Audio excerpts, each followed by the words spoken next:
This Father's Day at Lowe's, score free gifts for the greatest dad. Right now, get a free Blackstone 8-piece accessory kit when you buy a Blackstone 28-inch griddle. Plus, get 2 free select Craftsman V20 tools when you buy an RP brushless drill and impact driver combo kit. Shop these deals and more this Father's Day at Lowe's. We help, you save. Valid through 6/15 while supplies last. Selection varies by location. Welcome back to the Basketball Show. I'm your host, Paul Sir. Ryan Reed joining me today. Again, our text line is 833-401-1440. We're going to talk 3x3. As any listener knows, I'm a passionate 3x3 guy. We talk about our major event in Edmonton. That's our title sponsor for the show.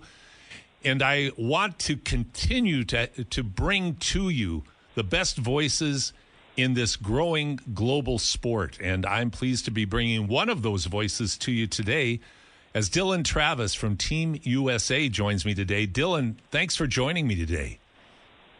Hey, no problem. Thanks for having me on, Paul. So, Dylan, let's start with, first of all, what are you up to these days as you get ready for the upcoming 3x3 season? Yeah, I'm just back home in Omaha, Nebraska, staying in shape, just getting ready for the next tournament coming up in, we go to Thailand in March. We have a training camp in early March in LA. So just getting back into things, starting to ramp things up to stay in shape and then, start the World Tour season in April in Japan. I want to give people a feel for how you came to selecting 3x3 as your game of choice in the sport of basketball. You played, I believe, at a Florida college and then an Iowa junior college, correct? Central Iowa, is that correct? Yep. Iowa Central, JUCO, and then a couple years down at Florida Southern. I'm an Iowa boy, and so a lot of people don't know about the Iowa Junior College League. It's quite a league, isn't it? It is. It's very, very strong conference, a lot of good players, a lot of good coaches. And it's funny, like just the 1 year I played there, I know there's 3 or 4 guys that are still playing professionally overseas in Europe. So there's always guys that end up going to play, Division I, Division II, and then, future pros. So, yeah, it's a good conference. So this is a bit of a tangent, but I really have to ask you because you've watched, along with all of us, the breakneck speed that the NCAA has changed so much. And one of the many major changes is now having junior college not count against your 4-year college eligibility. That's crazy, isn't it, Dylan?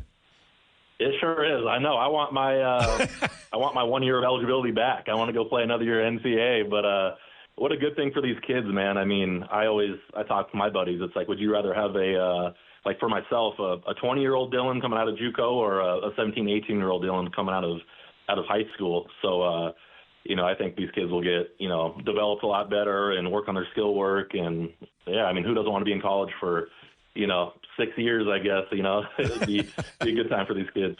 Well, it really will be. And I think, too, to your point, one of the things I find most interesting about it is that you've got this free-flowing transfer portal culture now developing along with the NIL money, which is obviously already making it harder for high school kids to come out and go to Division I programs, even if they're very good, because most coaches are now looking for immediate help with experienced seasoned players. So they're looking to get players from other Division I programs. So I think that in some respects, at first when I heard this, I thought, geez, I don't know. But now, just as you described, Dylan, I think this is better for the kids because in order for them to be competitive and seriously considered, they're going to have to be bigger, stronger, and more developed. Otherwise, it's going to be hard for them to get a scholarship. Yeah, there's no doubt about it. I mean, I think it's going to revive going JUCO also. I feel like the last few years, it's like, what's the point of going JUCO? Because you can just treat a Division II or NAI like a JUCO and go play a year there, put up numbers, and then transfer to Division I without having to sit out or any redshirt rules with the transfer portal. But now I think you're foolish. If you don't have the Division I looks you want or the looks you want out of high school, why wouldn't you go play JUCO 2 years and, develop and get stronger? So I think it's good for the JUCOs. I bet the prep schools will take a hit if I had to guess.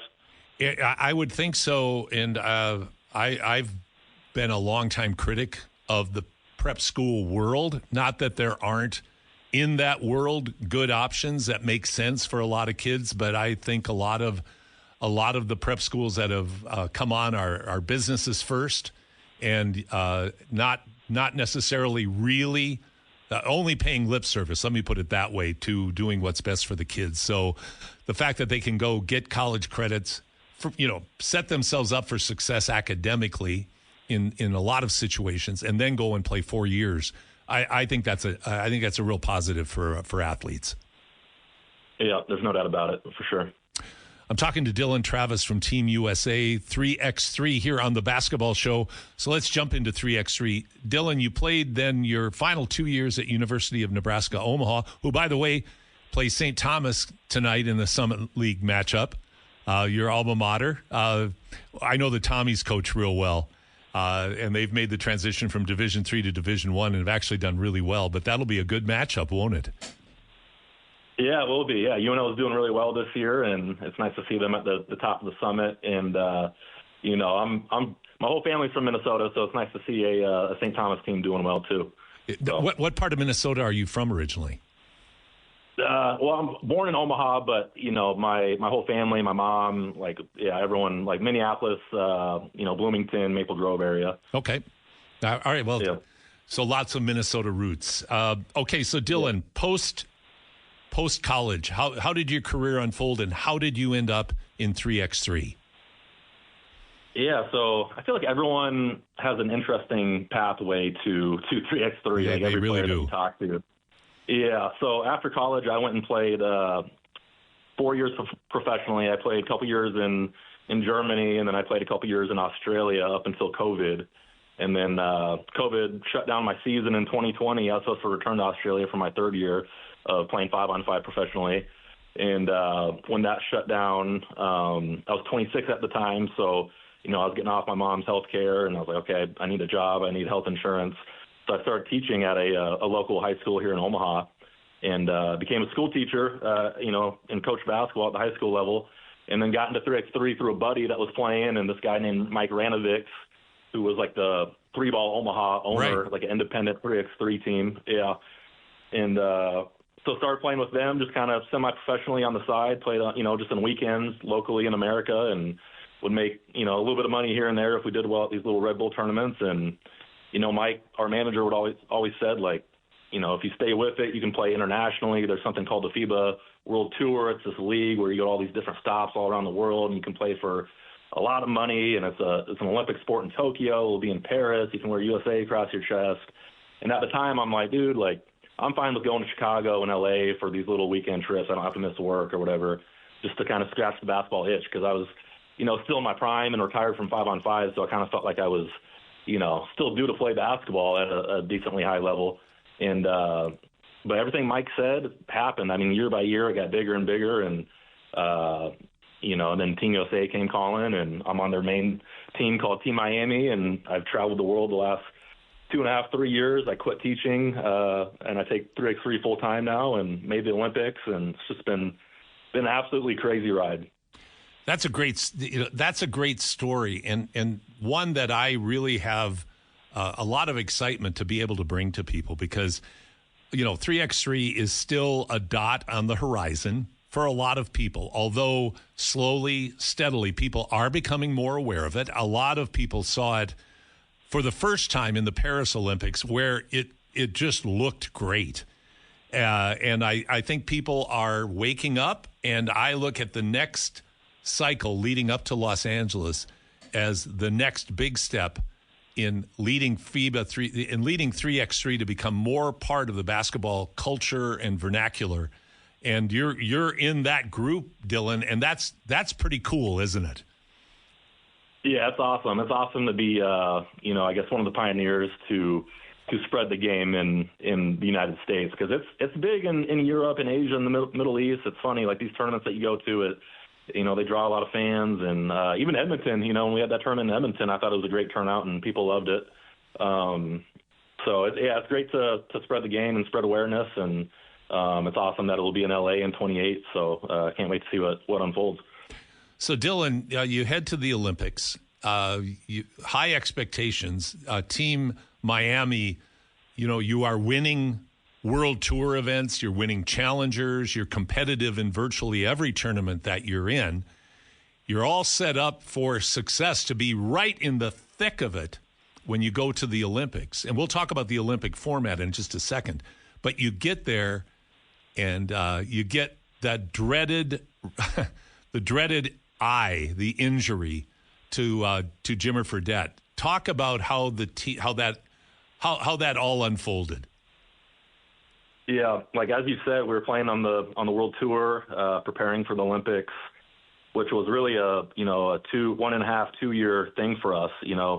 Jimmer, Kenyon Barry, Kareem Maddox, and I were on the same team for 2 years, kind of doing all the groundwork for our country to get us qualified with points and whatnot. So playing all around the world, month after month, traveling on the road, and like you said, winning these tournaments, finishing top 3, which is hard to do consistently. And we're finally starting to gel and figure things out. Jimmer's starting to learn the game and become a really lethal weapon. And, we get to the finish line after these 2 years of traveling and doing all that work. And, yeah, Jimmer goes down the very first game against Serbia, does his groin, and we have to finish the tournament with 3 guys, which if 3x3 as you do, it's really virtually impossible to do well with 3 guys at that level, just because of how grueling and hard the sport is on your body and on your cardiovascular.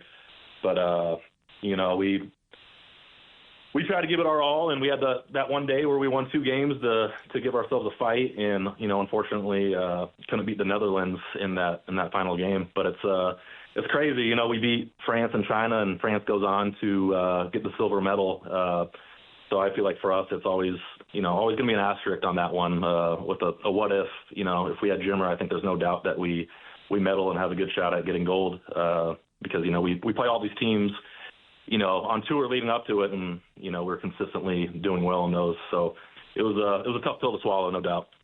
Well, the fact that you got there in the way that you got there, and you described it really well, because for people who don't know the 3x3 tour, I mean, it is grueling if you're playing consistently. You literally are going from point to point around the globe, and the FIBA 3x3 tour to this point, and I'm sure it'll be addressed over the next years, is not set up, let's say, for travel convenience because you can be in Europe one weekend and the next week be in Asia and the next week be in Canada. That really takes a special athlete and a huge amount of commitment to work with those conditions, with that kind of travel itinerary, doesn't it? Yeah. Oh my gosh. It's a very tough sport to be expected to travel that much and play consistently on tour, and you're battling jet lag and time zones and being on long 15-hour flights, and then you get in the day before the tournament and you're expected to go do well and play and try to win points for your country and win money for yourself. I mean, it's tough. It takes a lot of unseen hours to keep your body in shape to be able to do that. And it's funny. I remember, the last couple of years, you literally travel around the world. You traverse the whole globe, where you play in Asia, and then you play in Middle East and France, and then you come home for a week, and then you do that consistently. And I remember getting off the plane, and I think it was somewhere in Europe, and in Europe you get off on the tarmac and you have to walk to a bus and whatnot. And I didn't know if the sun was coming up, or I don't know if it was setting or rising. I remember asking Jimmer, I'm like, is it morning or night? And so that's the type of mental state you get in, during these 3x3 when you're on tour. So, Dylan, one final question. Talk about the level of competition and where you see it going. Is it improving? If so, in what ways? And talk about the difference between the cardiovascular is self-explanatory. It's really like playing hockey. Like you have to go hard in bursts, and you can't play 5 minutes straight in 3x3 and maintain a high level. But talk about how tough the sport is, just in the terms of the kind of basketball you play. Yeah. To answer the first part of the question, I think the sport is growing. You got more and more talent coming over to play 3x3. I think people are starting to see that it's a good way to travel the world and see different spots. Then also, like, the money is good if you can place well, or if you get on a team that pays you a salary. I got into the sport in 2020, and one of my teammates just recently at the Olympics, Kareem Maddox, who's like really the pioneer. He's been playing professionally 3x3 since 2014. Just hearing him talk about how the game's gone from 2014 to where it is now. The master tournaments, which for people that don't know, it's the highest level of professional tournament in 3x3. He was saying back in the day when you played in those, you could get to the semifinals pretty easily, kind of cruise through pool play. But nowadays, like every game is a dogfight. You really have to show up, and the level of play is really elevated. And then the second part of your question, the type of shape you have to be in, it's just so tough with it. One, you're traveling the world. You just got off a flight the day before. And then two, just the nonstop flow of the game where make or miss, you're clearing the ball to the 2-point line, to the arc. It's 1s and 2s to 21. But just the nonstop 12-second shot clock, you're always in some type of action. It's really, I try to tell people, like, I have to be in better shape to play 3x3 than I did 5-on-5. That's how hard it is. It's way more physical. They don't call it the hand checks or anything like they do in 5-on-5. So you have to play through a lot of contact. There's a lot of holding and whatnot, on screens that, they let go. So it's hard, man. It's really hard. And like I said, most people think 3-on-3, you check up after every make. You don't. On a made basket, you get out the net, you can throw it out and go shoot a 2-pointer, or, you're straight into action. So it's you can go from making a layup, and then you have to sprint out and close out and guard a ball screen, then guard a flare. And so it's really hard on the body. Well, you've described it really well. You live it, and I wish you all success in the upcoming season. Dylan, it's been a pleasure to talk to you today, and I look forward to our paths crossing. Certainly hope you're back in Edmonton this year when we host our event, and I'm sure at some point in the World Tour we will see you. But best of luck to you, Dylan, and thanks for making time today. No doubt. Yeah, thank you. Thanks for having me on, Paul. I hope we're in Edmonton too. It's my favorite one to play in. I like the Ice District, and the staying in the North American time zone is always a good thing. Yeah, you don't get many opportunities to do that, that's for sure. So, Dylan Travis joining me today here on the Basketball Show, Sports 1440, talking 3x3. We're going to take a break, and when we come back, we're going to talk with the voice of the Minnesota Timberwolves radio broadcast, Alan Horton. We're going to talk about the T-Wolves. We're going to talk about the NBA here on the Basketball Show.